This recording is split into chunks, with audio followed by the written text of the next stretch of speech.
Major changes coming in the Leafs lineup this season? Will Nylander make the top line? And Matthew Knies poised for a breakout? We'll discuss this and much more coming up in this episode of Hattrick HQ. Hello, I'm your host KC alongside my co-host Mark Pye, and welcome to Hattrick HQ. And with that said, let's get right into the first topic of this video, which is major changes coming into Leafs lineup.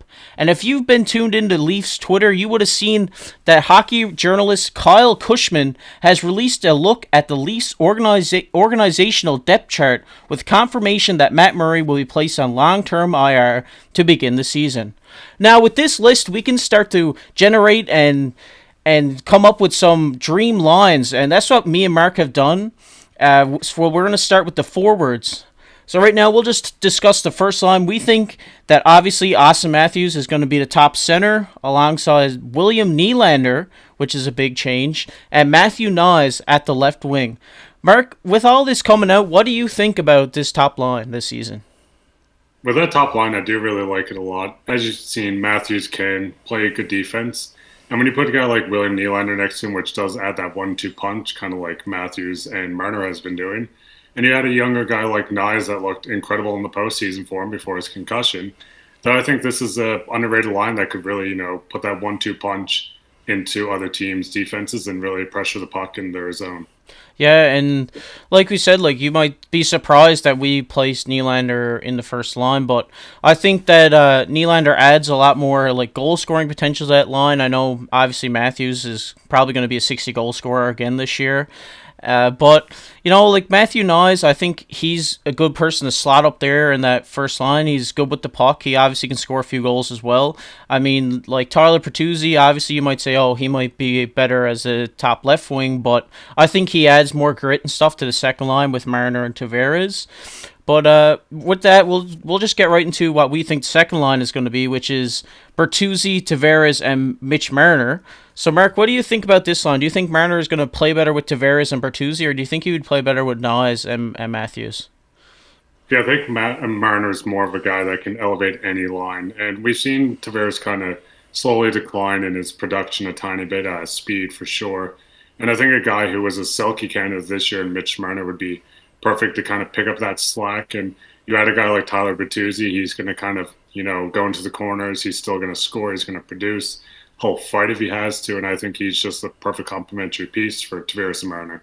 Yeah, I agree. I think that Tavares, like you said, he's getting up there in age. He's after his games after slowing down a little bit, but having two of these younger guys in Mitch Marner and Tyler Bertuzzi is going to add a little bit more fast pace and a little bit grit to that line that I think he'll benefit for sure. And with that said, we'll get right into what we think are the third line for the Leafs this year is going to be, which is new acquisition Max Domi centering that line. Nicholas Robertson, obviously, if he's healthy to start the season, and Calle Jarnkrok. Mark, what do you think of this third line? With this third line, we've seen from previous season that Domi's an incredible playmaker. We've heard Austin Matthews say before that Nicholas Robertson had the best shot on the team. So if you put a good playmaker and a good score, it's just going to produce. So you had a guy like Jarnkrok that's kind of a defensive forward. He can still pot 20 goals. So I think if you had the playmaker with a bit of grittiness from Jarnkrok and a guy like Robertson, if he can stay healthy and score, I think it's an underrated line for the Leafs. Yeah, Mark, you know how much I love Max Domi. As a Habs fan, I hate to see him go, but I'm happy that he's with you and the Leafs now. It's a guy that's really the heart and soul of your team. He really gets in there, and he really puts everything into the game. I think having him paired with Jarnkrok and Nick Robertson, I think might be the best prospect in the Leaf system right now. I think him being there with Max Domi, I think he's going to pot a few this year. Hopefully he's healthy so we get to see that. But with that said, let's get right into the fourth line, which is going to be the nitty-gritty line, which is David Kampf, Ryan Reeves, and Sam Lafferty. What do you think of this line, coming in every now and then? It's like in the offseason, Brad said they added a lot of snot. And, I mean, that's what Ryan Reeves brings to you. You get a guy like Lafferty who's not afraid to run at you. Same with Ryan Reeves, and you get one of the best fourth-line defensive forwards, in my opinion, in David Kampf, who can slide up in the lineup if you need him to play and if you want to play Domi on the wing. But I think this is a lineup that you almost, you can put out against teams' top lines, and no one really wants to play them. You don't want one of them running at you in the corner. And I think they can punish a lot of teams with this line. Yeah, I agree, Mark. I think you'd hate to be the other team when these guys come out on the ice because you know you're going into the dressing room in the intermission, you're putting a few ice packs on because you're going to wake up the next day with a few bruises on when you got Ryan Reeves and Sam Lafferty running at you. But I think Ryan Reeves was my favorite pickup for the Leafs. I think they tried to get this tough guy with Wayne Simmons. Unfortunately, with due to injuries and stuff like that, he wasn't able to fulfill his role in Toronto. But I think Ryan Reeves is a great pickup. I think just to have him out there, just to kind of protect, your star players, is just a great ad to have. Yeah, he's like that guy you can kind of put out. He'll make an impact on the ice. He brings a swagger to the team, and he's a great locker room guy. So, I mean, those three things I can't combine with him on the fourth line at all. And with that said, let's get right into what we think the projected defensive lines will be. We got TJ Brody paired with Morgan Riley. We have John Klingberg paired with Jake McCabe. And we have Timothy Liljegren paired with Mark Giordano. So, Mark, what do you think about this top D pairing of Brody and Morgan Riley? We've seen it before. It works. You got Morgan Riley, who's more of your offensive guy, and Brody, who is just a darling when you look at advanced stats. He's a guy that's going to play incredible defense. You might not even notice him because he's playing so well and never making a mistake. So I think it's just the perfect thing where you put your offensive defenseman and your best defensive defenseman together and just kind of let them push teams and dictate games. Yeah, I agree. Like I know a lot of people are going to say, "Well, we just picked up Klingberg. Why isn't he our top defenseman or in our top pairing?" But I think you need to have, especially in the Leafs, I think they need to have their depth throughout that whole lineup. I think it's much improved from last season. I think that if it's the year for the Leafs to do something with it in the playoffs, I think it's this year. I think their defense is the most solid it's been in years, especially with the John Klingberg ad. Like he's just a great player to have on your team. But like you said, like we've seen Brody and Riley work in the past, and it's just going to keep continuing to work because they have the chemistry there.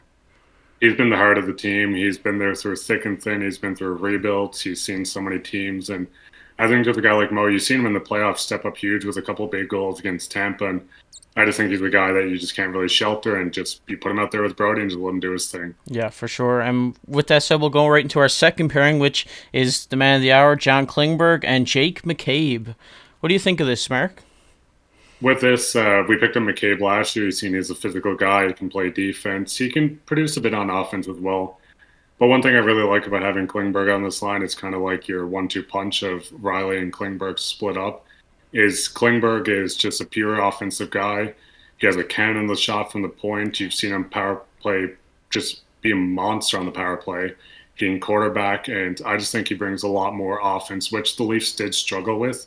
So I think if you had a guy like this that can, make those first passes out of the zone or even just a shot on the net for a redeflection, I think he's just the perfect fit for this line. Yeah, and Mark, like with this, like with them adding more defense and having more depth down their defense, it's going to take a lot off the guys who were there last year who were just like bags after the game, right? They were time on ice through the roof, but now with the more depth in their lineup, I think the guys are going to stay more healthy. I think they're going to have more energy throughout the later parts of the season because they don't have to play the 28 or 30 minutes a night, But yeah, I really like the John Klingberg ad. Like you said, he's just got a rocket from the point, and I think he's really going to help the Leafs out, especially if Max Domi's parked in front of the net for a tip there.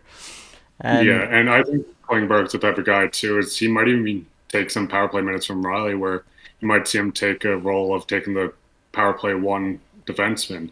Like I said, he's a great passer. He has a great shot, and it kind of takes some minutes off Riley too. You could kind of cycle between those two, between power play one and power play two, depending on who's hot and how things are going.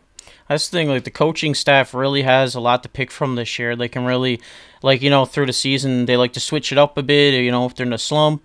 But I think they have a really good lineup that they can insert any of these players in any line, and I think it's going to work, for sure. I agree. And with the third defensive pairing, we have Mark Giordano and Timothy Liljegren. What do you think of this pairing? With this, I love this as well. I mean, Gio is a veteran. Maybe an 82-game season might be a little hard. You do have depth guys to bring up, but I mean, he's the block leader in the NHL for a reason. He's a great mentor. He'll put in those minutes when needed. And Liljegren is just one of my favorite guys. I think, he's just a darling on the analytics as well. He's a young guy. He's shown potential. Like, you've seen him in the playoffs too. He stepped up big, and I think he's a guy that we have to watch this season as one of the breakout guys for the Leafs. Yeah, I agree. I really like this young pairing a lot, or this pairing a lot, because Gio paired with a young guy like that, I think, like you said, it's really going to help mentor him, and I think you're going to see Liljegren develop more a better defensive side to his game with Gio teaching him all these, But and like it's always good to have Gio back there. He's a former captain for two different teams. I think he's a great guy to have on your team to kind of mentor these young defensemen that are coming up through the system.